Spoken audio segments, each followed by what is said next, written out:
25, 40, run, William, run! He's got blockers in front, 5, touchdown! Joshua Cribbs! Snap back, ball down, kick block! They block the kick! This is the Oranges, Oranger Browns podcast, part of the Press Play Podcast Network. I'm your host, Chase Smith, and with me, as always, Browns insider Jeremy Powell. Jeremy, 4-1. Chase, almost can't believe it. It's surreal, right? 4-1, first time since I was 13 years old.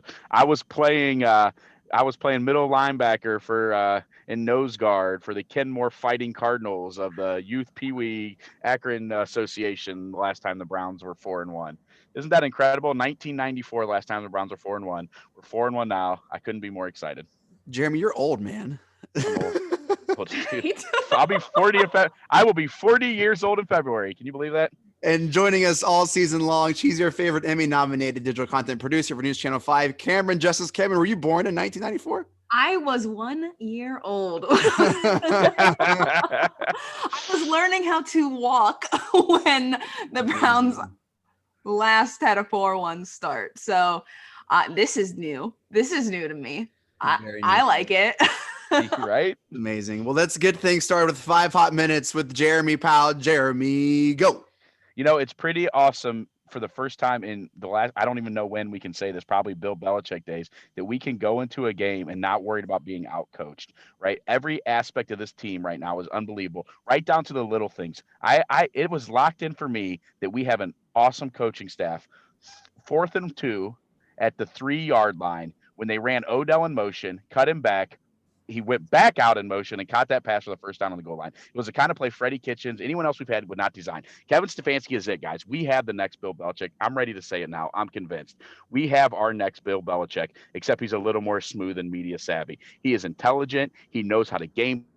Browns will not be out coached the rest of the year. You want to hear another thing that's unbelievable? The Browns started the season 8 penalties the first 2 games. Guess what they've had the last 2 games? 5 penalties, 2 penalties, 7 penalties total the last 2 games. Another sign of a well-coached team. The fact that they look as smooth as they do on both sides of the ball right now, with no offseason, like we talked, no offseason, no preseason games, doing Zoom meetings, all, and the look like this to me is just unbelievable. It is a well-oiled machine. Now, there was a couple obviously player problems in the game with Jarvis Landry uncharacteristically dropped in a couple easy passes. Baker floated in a couple balls that should have been picked and thrown a couple picks. But besides that, this team looks well coached, well prepared, ready to play. And we have not been able to say that probably since Bill Belichick. I mean, we are coming into games without the hampering of a bad game plan. We have a game plan that could win a game every week. That is an unbelievable thing to say right now. Something I honestly didn't expect because of this. I thought we were going to come out slow out of the gates, maybe improve as the season went on,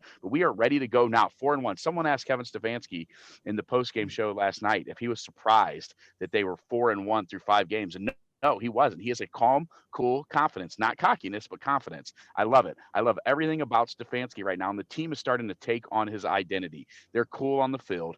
Baker is starting to take on the identity of the coach. What do they say the most important relationship in all of sports is? The head coach, quarterback in the NFL is the most important relationship in all sports. And I think Stefanski understands that Baker has some words, but he's smart enough to know how to cover those up. He's smart enough to move the pocket. How many times last year do we beg for the Browns to move the pocket, the Browns to run play action?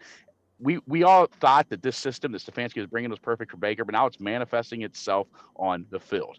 I would say the only thing that worries me slightly is last night for the first time, you know, I'm a huge Kareem Hunt fan, as everybody who listens and everybody who knows me knows I love Kareem Hunt, but there is clearly a gap between Nick Chubb and Kareem Hunt. I don't think that can be denied. However, last night, without your Wyatt Teller going down, Chris Hubbard jumping in, barely missing a beat, the ability to have D'Ernest Johnson for the second week in a row make a huge play in the running game. Our boy Hollywood Higgins coming in off the bench cold, not doing anything all year, making big plays and a huge block that sprung to Ernest Johnson. That's a sign of a well-coached team, a team that have the next man up mentality. The next man comes up, makes plays. Let's not forget Sheldrick Redwine. Hadn't played a snap on defense all year, comes in and makes a big play. You know, it's just the sign of a well-coached, well-oiled machine. You got to go all the way up and give Andrew Berry credit, right down to Kevin Stefanski. You have to give Paul DePodesta credit for sticking with what he wanted to do and getting it done, getting Andrew Berry back here, getting the coach he wanted back here. And now the Browns are 4-1 and the sky's the limits. Well, I'll tell you on that OBJ fourth down play, anyone who's ever played Madden knew that ball was going to go to OBJ with the motion out the flat. That was a classic Madden play. And it was encouraging to see that actually a coach would play that. I want to talk about a couple of things that you mentioned, Jeremy. I don't think the gap between Hunt and Chubb is as large as you think it is. I think what we're seeing is their different style of running backs. Sure. And I think we see the huge gap in Chubb and Dearness Johnson. But I think they're just so completely different in what they do, and they complement each other so well.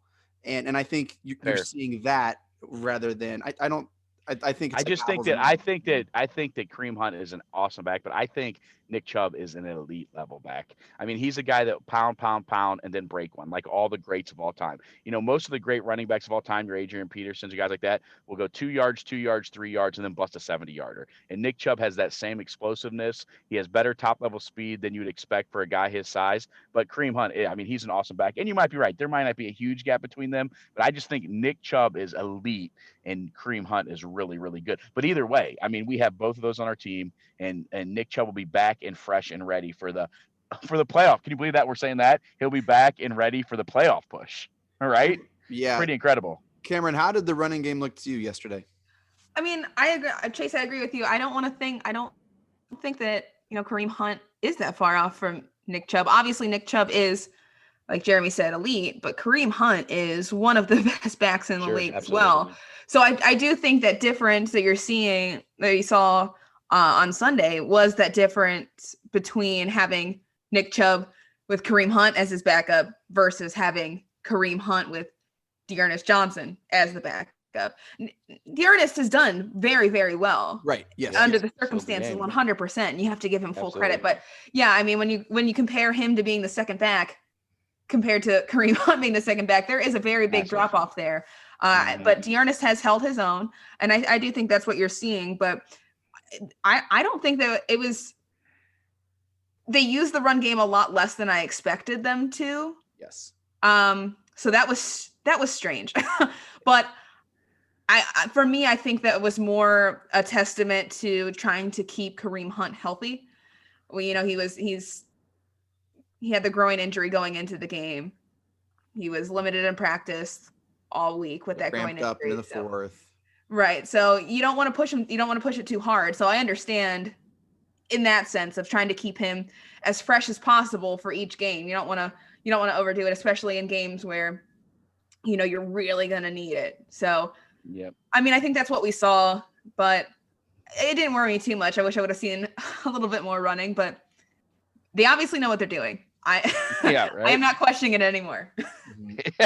It's not like in the past where there might be some people on the internet that actually knew more than the Browns, right? And nowadays, I think that we can't say that. I think part of it too, if you notice in the first half, there was a lot of Browns receivers running open in the secondary. I think a lot of that was that they said, look, we want to make Baker Mayfield beat us. And we had talked about on this show that there's going to come a game where Baker Mayfield was going to have to be the one to beat somebody. And I think the Colts game plan probably was to sell out to stop the run. And that's what happened. I think I predicted Kareem would get 20 carries, and he got exactly 20 carries. So it kind of went how I thought it would in that matter, but they did a better job than I thought shut it down, especially when I saw Darius Leonard was out. I thought it was going to be a free-for-all. But as Coach Stefanski said last week, the Indianapolis Colts are a very well-coached defense. Yep. They play their assignments. They are tough. They are physical, and they lived up to the hype. I mean, that's what they were. But just on this day, I think the Browns out-schemed them with thinking what they were going to do, knowing what they're going to do, and making plays and calling plays that would beat that. And I think that's what they did. Let's talk about the play calling a little bit. I know I mentioned it a couple weeks ago. There were a couple times in the red zone where, the Colts have a great defense. We're in the red zone, and all of a sudden I'm seeing fullback fake dive plays. I'm seeing Baker RPO plays. Yeah. And if he doesn't trip, that dive, to see Owen, not Owen, I said our old fullback. Sure. Andy Jackson. I thought that was a great play call, Chase. I'll disagree because you know what? If he doesn't trip, he walks into the end zone on that little. You're talking about the little fullback dive counter. I actually like that call. We'll agree. Not in the red zone. Okay, if you're in the 40, I love it there. Second down, sure, go for it. But if we're in the red zone, we need to put a touchdown on the board and not another field goal. I don't want to have Baker running the ball. I don't want to have our fullback running the ball. I want to get the ball to our playmakers, which are OBJ, Jarvis and Hunt, or even Hooper better. Those are 4 better options than any of the people that we just talked about. I'm going to say this. I think we were too good to lose that game. I think our team is too good to lose that game. And I don't think that's anything we've experienced before. I think a lot of the catches that we made in the first half were very lucky catches. I think we're lucky that Phillip Rivers is their quarterback. And we're lucky we have Myles Garrett. And honestly, outside of that, I agree with one of those. I think it was a push. I think I agree with one of those. I don't know. When we're in the red zone, I don't want to see Baker running the ball in RPO, and I don't want to see our fullback running the ball. That's just me. I know we're really picking nits here, which is a lot of fun because we've usually had so many other like huge things to complain about, but we got to start thinking about when we play teams that don't have Phillip Rivers as a quarterback, or what it's going to happen in the playoffs. And that's when plays like this really matter. When it gets to week 16, 17, and we're playing for seeding, or we're in the playoffs, like that's when plays like this really stick out. And that's where good coaches separate themselves from elite coaches. Because anyone can beat the 1-4 Bengals, or in the Steelers case, every crappy team that they've ever played. But like I want to see some improvement in these like in the moment detail decisions. Camryn, you have a lot of thoughts. I want to counter that because I feel like, yes, that's what you want to see, but I also think that what you're seeing now, these things that we're nitpicking, are Kevin Stefanski learning. This is the time to figure it out. This is the time to try these things, see what works, see what doesn't work. While you have when you're ahead of the game, when you're playing teams that you are better than and you can beat and you're ahead of, that's the time I think to figure it out and figure out which plays work, which players that you can rely on in moments like that. Yeah. Right. And I just think that no matter what, Kevin Stefanski right now, even though he's been very impressive, he is on a learning curve. This is his first year as a head coach. So I think that these plays that we're nitpicking, I think it's fine to nitpick. I think that's what else are we going to do? They've been great. So, but I think that it's also, we do have to give, some benefit of the doubt of like, they're working, they're learning, and they didn't have a full preseason. And we were saying this is an excuse for the Ravens, but now it's an explanation of the little things that we're seeing, the little mistakes. I think that this is the time to work it all out. And I'm not mad at it as long as they don't go too crazy. That they don't make too many mistakes in the game where they lose the game and they shoot themselves in the foot. You mean like an option play in the fourth quarter when we're trying to like put the game away? I actually thought that was a good call too, man. We're on the different pages here, Chase. Let me say this one too, Chase, real quick. I'll take issue with Phillip Rivers. Phillip Rivers is still a very good quarterback in the NFL. Last year, Phillip Rivers threw for 4,600 yards. Hold on, 4,600 yards. Do you know the team record in the history of the Cleveland Browns is 4,100 yards? So he had 500 yards more passing last year than any quarterback in the history of the Cleveland Browns franchise. So Phillip Rivers is still a very good player. He has 50 touchdown passes and 9,000 yards over the last 2 years. He is a very good player in the NFL still. Myles Garrett, you're right. We are lucky to have Myles Garrett. Myles Garrett is the best defensive player in the NFL right now, and I don't even think it's particularly close. I mean, the way he is impacting a game right now, and I've been a harsh critic of Myles in the past, saying he didn't make enough impact plays. You cannot, and I talked to a brilliant football mind today about this. Guy called me he's a Philadelphia Eagles fan. Actually, he's a high school football coach friend of mine. And he said that he has never seen anything like what Myles Garrett is doing right now. And he's an Eagles fan. And he said, Myles Garrett, if you single block him right now, you can't block him with any one guy, no matter who it is. You can hardly double team him. Exactly. That play in the end zone, he should get credit for a sack on the safety. Oh, and that was incredible. He was blocked, drilled it, threw a bounce. He had the sack. If you watch, they were literally triple teaming him at times. They were making Olivier Vernon on the other side had a nice game because you couldn't do anything. Olivier Vernon was one-on-one every play. Myles Garrett has made it so that the Browns never have to send pressure. They can sit 7 guys back in coverage and get pressure on the quarterback with 4 guys coming, because he's that good. He's playing at a level that we have not seen. So the one thing I agree that you said in that little rant there, Chase, was that we're lucky to have Myles Garrett. You are darn right we are lucky to have Myles Garrett. And if he stays healthy and he stays winning, there is not a doubt in my mind he'll be up for MVP. He will be the defensive player of the year, and the Browns will win 11 games if Myles Garrett stays healthy. He's the best player in our team for sure. Look, I'm not saying Phillip Rivers wasn't good or wasn't elite. I just don't think he's good or elite. I'm just saying last year he was still elite in my opinion. Look, I know we have some of the best acrobatic catchers in the league with OBJ. Jarvis Landry, yeah. And so Yep. some of these you can't attribute as luck, but if we drop some of those and that kills drives and we don't get points, I don't know. I just think this game was a couple plays away from being very, very different. And I think we were just too good to lose this game. And that's incredible to say. It speaks to the state of the team and how Stefanski's prepared the players and set them up for success. We were too good to lose that game against a 3-1 team who the number one defense in the NFL. We're too good to lose. Jeremy, you were there. Did it seem like we just weren't going to lose that game? I agree. And, Joe Thomas said something similar today, or it was either Joe Thomas or Bernie. I heard interviews with both of them about the game when they said by NFL standards, that game wasn't actually particularly close and it was never really in doubt. And I kind of agree with that take. And I never did feel like the Browns were going to lose that game. I thought they put on a show in the first half. They got up by 17 points, and then the really nice kickoff return. I'll give him credit on that. I'll give him credit, for a guy for making a play. The Browns should have tackled him, yes, but he made a nice return, made a couple nice moves on that. But yeah, I think you're right. I think right now it feels like the Browns have finally figured out how to use all this talent on offense, and they're well coached. And yes, I agree. I never felt like the Browns were going to lose that game. All right, let's take a quick break, and then we'll touch on Browns silver linings and get to the game recap. Hello, Brooks here with the Books with Brooks monthly book club podcast. We read one book a month and then we talk about it. Books like Stephen King's The Shining or Where the Crawdads Sing by Delia Owens. If you're on the hunt for book recommendations and enjoy sparkling conversation, come read along with us and then listen in.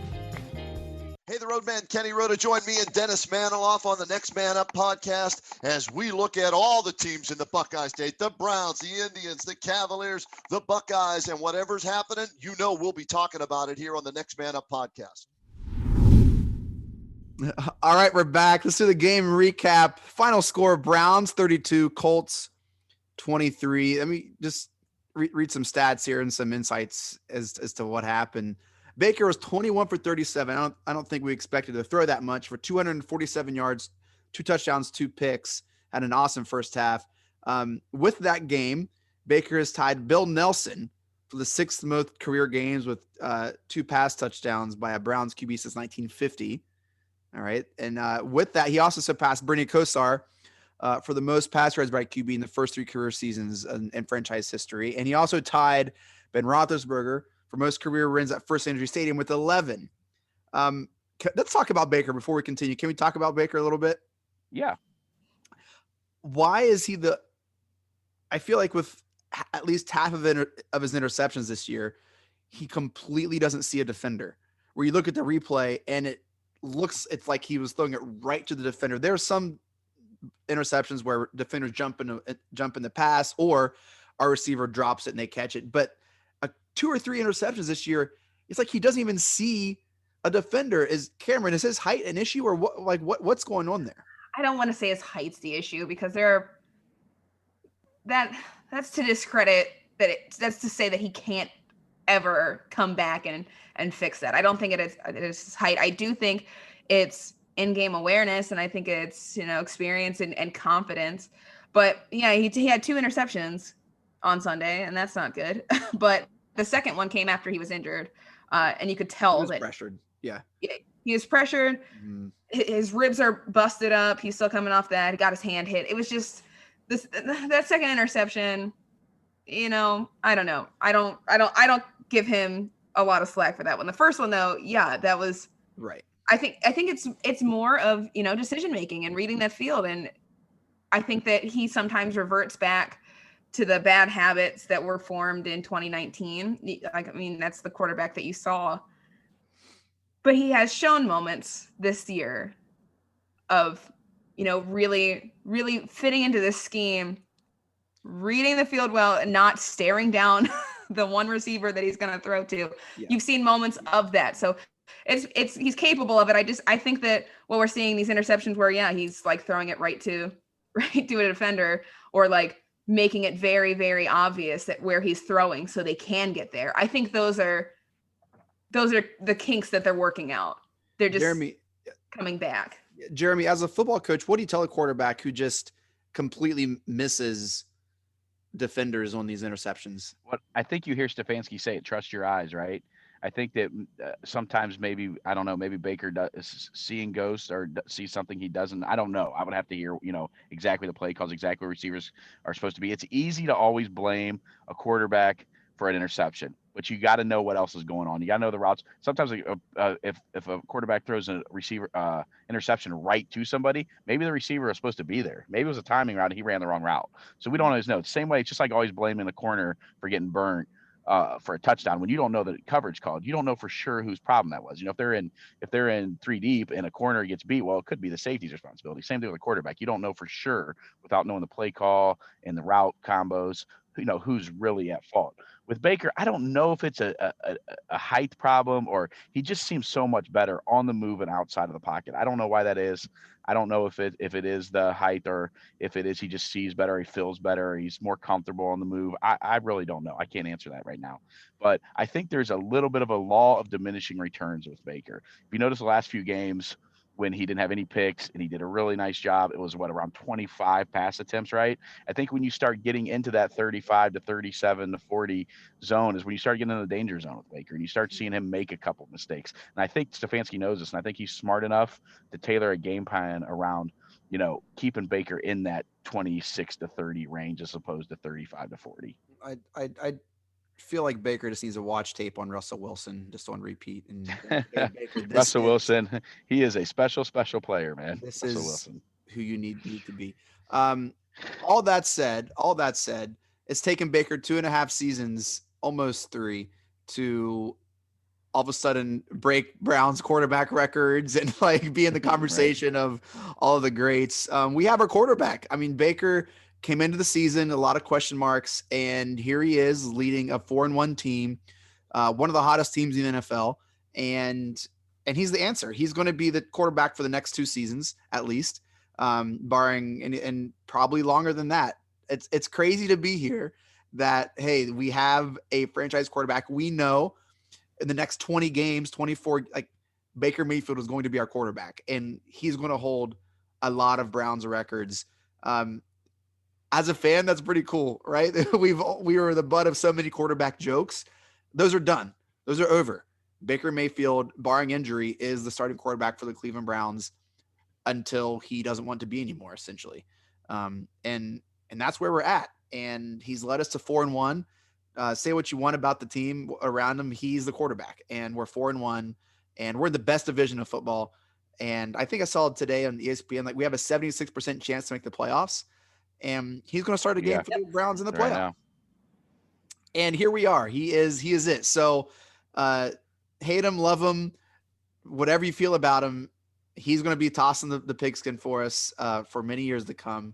And I'm excited about that. Let's keep going. Kareem Hunt, 20 attempts, as Jeremy predicted, 72 yards. Jarvis, 4 for 88, did most of that in the first half. 2 big first down drops, which was really unfortunate. That I think killed some drives. Which was really a bummer. OBJ 5 for 58. They both had 9 targets.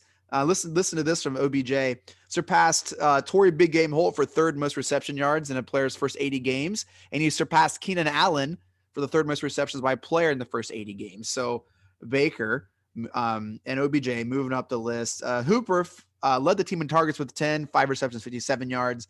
Hollywood Higgins and Hunt with a touchdown. What a joy to see Hollywood.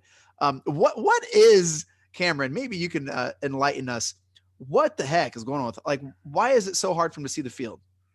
So that's what, Kevin Stefanski kind of brushed on it. He hinted at it today during the press conference. He said that he practices well, so that everyone was wondering, maybe he doesn't practice well. Maybe that's what it is. Kevin Stefanski credited him, said he practices hard. He's ready to go all the time. So it's not his practicing. Kevin Stefanski said it's just how the numbers have worked out. So I'm not 100% sure what that really means for Rashard Higgins. I mean, especially after what we saw on Sunday, there's a reason that you play Rashard Higgins. He's got a chemistry with Baker Mayfield. I will quote him directly. He's a end zone magnet. Yep. Mm-hmm. That's where he thrives. He wants to, you get in the red zone, you find him. He'll get you that touchdown. He's a great player. Mm-hmm. And obviously he's selfless. Run blocks really well. He's You saw That was incredible block. Yeah. Incredible block. He had a huge block while Dearness Johnson was running. Pushed him ahead to the first down. Super crucial play by Rashard Higgins. And I mean, that's what he provides. He's all over the place. He just wants to work. He just wants to show up. So I think that hopefully this solidifies. I said this last year when he scored his touchdown in November in 2019, wrote a whole article about how they need to play Rashard Higgins. Here's the key. Here's what you've been missing. And then he didn't play against anymore. the Bills? So, it was against the Bills. I can't believe we won that game. Yep. It's just that team last year is just an enigma, and it's just really maddening. It's always good to see him walk the red carpet, though. It's one of my wife's favorite things is when the team score and they celebrate and dance. So there's none better, I don't think, in the NFL than when all it's pretty great. Jeremy, were people pumped at First Energy? Yeah, they were, and everybody loves Rashard Higgins. He's like one of those, it's one of those where people just love him. Yeah, I agree with Camryn. It's so weird. Like the thing about Higgins, let me say this, Chase. The thing about Higgins is he doesn't run particularly fast. He's not particularly big. I think it's just one of those things. He's one of those guys that just has a knack for making plays and catching the ball, right? I mean, he doesn't do anything particularly great, but that's the he point does of enough analytics. well to just make plays. It's so I know that's and exactly. And he was an analytics darling coming out of the draft. If you remember at the time we talked about it, we got him late, and PFF actually had him as like a top 50 player in the draft. So yeah, it's weird, but I think maybe going forward we'll see more here. But I just think that like a guy like Kadero Hodge is a little bigger, a little faster. And it is weird that it's been multiple coaching staffs too, that just couldn't find a place for Higgins in the offense. So maybe this is it though. Maybe now this will propel it. The injury to Hodge, he's in there. He's solidified himself as a third receiver, and maybe he never lets it go. And maybe this is the time. But I agree because we talked about forever, like must be something in practice. Well, Stefanski said today, not only does he practice well, but he'll do whatever you ask him to. I actually wrote this down today because I knew we were going to talk about this. Stefanski said that he'll play scout team receiver. He'll play, he'll do whatever you ask him in practice, and he'll do it well, and he'll do it hard. So I guess our old theory that he doesn't practice well isn't it either. I think it's just, like Stefanski said, a bit of a numbers game. Maybe bigger, stronger, faster guys have gotten in his way, but maybe right now this will be his chance. Not sure. Kareem Hunt with that reception touchdown becomes the first Browns player with 3 rushing and 3 reception touchdowns in the first 5 games of the season since Bobby Mitchell in 1960, Hall of Famer. Wow. Yeah. Ronnie Harrison with a pick 6 got his first start, really making an impact, and then was concussed for the last quarter. Miles, I predicted 5 sacks in 2-1 series. He had 1 in the first quarter. I was really excited because I think that was like the first or second drive the Colts had, so I was pumped. And then didn't really have a sack if you count that safety, which I'm going to because that's closer to 5 than 1. But forced an intentional grounding in the end zone for a safety as well. The Colts came in with the number 1 defense, and the Browns dropped 30 points on them, 32 actually. 4th straight game, longest streak the Browns since 68. Sets the stage for a marquee game in the week next Sunday in Pittsburgh. Camryn, what were some silver linings from our week victory? Well, what I wrote about today, I think, is a big silver lining. The Browns embodying the next man up mentality. We saw it.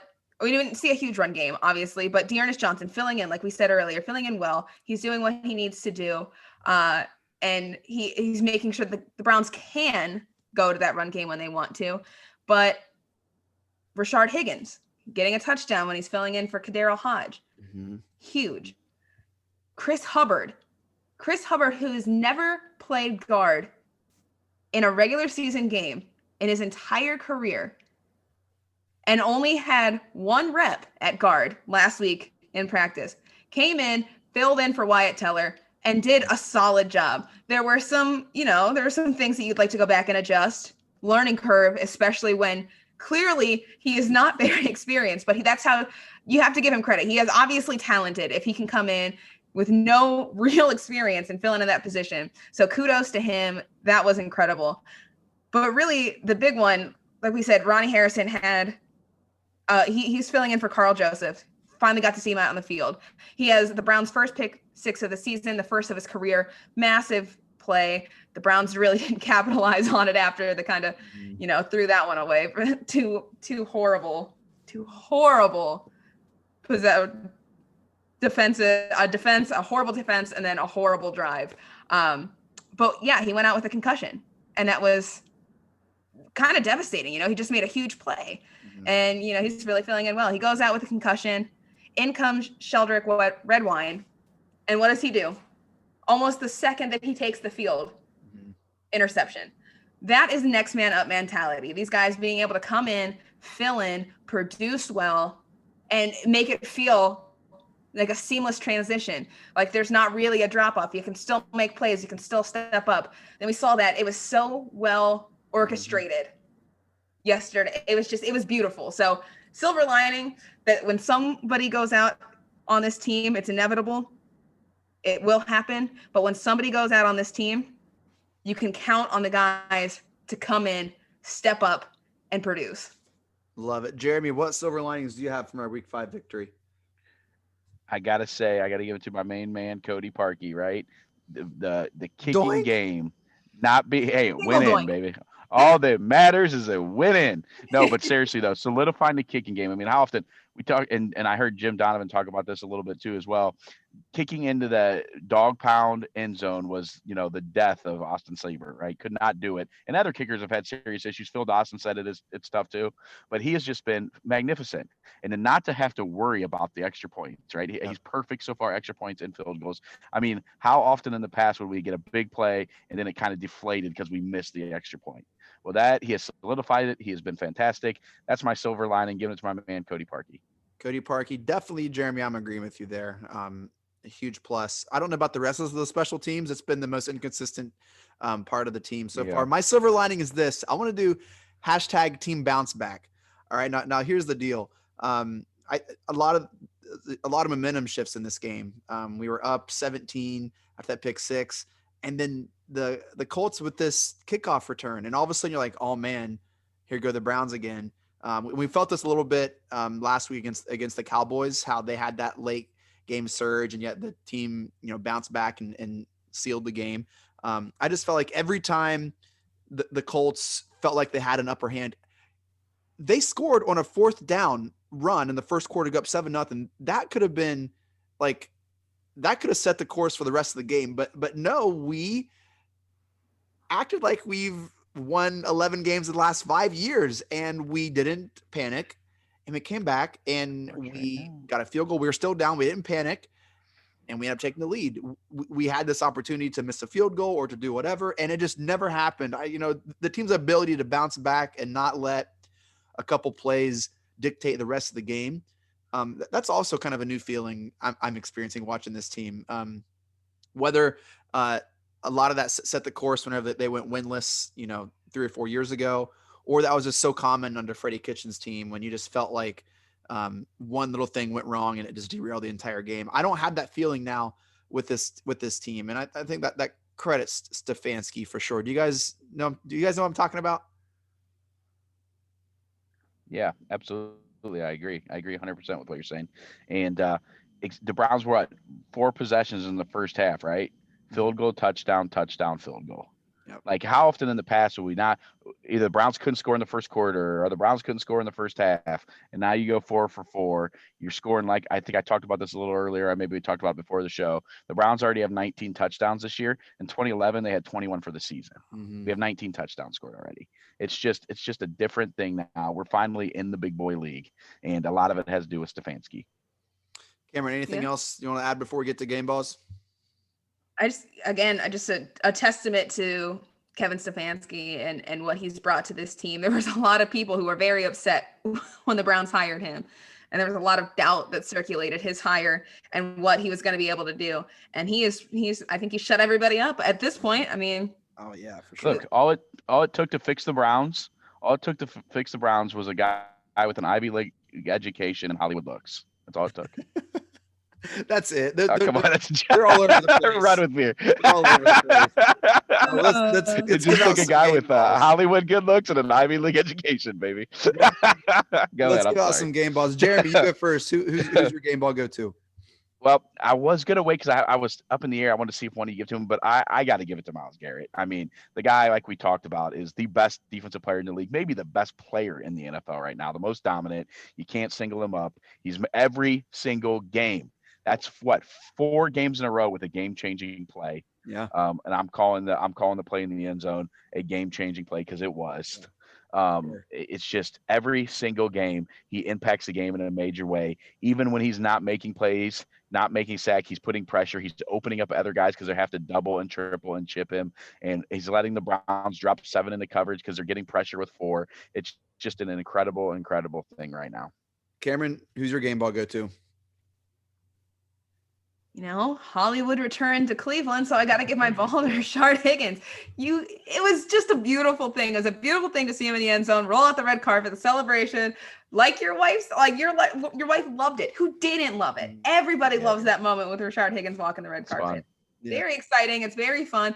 It feels like a successful Browns team when you have everybody involved, especially these fan favorite players that everyone's been dying to see out there. Mm-hmm. Plus, he had a great block. He's doing everything, and he's a hard worker, and he deserves it. So, game ball, Rashard Higgins. Congratulations, my man. Welcome back. Higgins, good job by you. I wanted to give a game ball to the Brown Stadium for increasing capacity, and we were talking before the show, making sure everyone's wearing their mask, keep everyone safe. I heard a funny joke that the Browns increased their stadium capacity so Phillip Rivers could include his family at First Energy. I thought was pretty clever. That's good. But I will not give it to them. I'll give my game ball to Kareem Hunt, who 20 carries, and he was getting rocked. I felt like those were 20 very, very difficult carries. Those 72 yards were all earned. He was getting rocked, ended up cramping up. One of the best pass catching running backs in the NFL. He and Kamara, I think, or McCaffrey, 1, 2, and 3, in some order.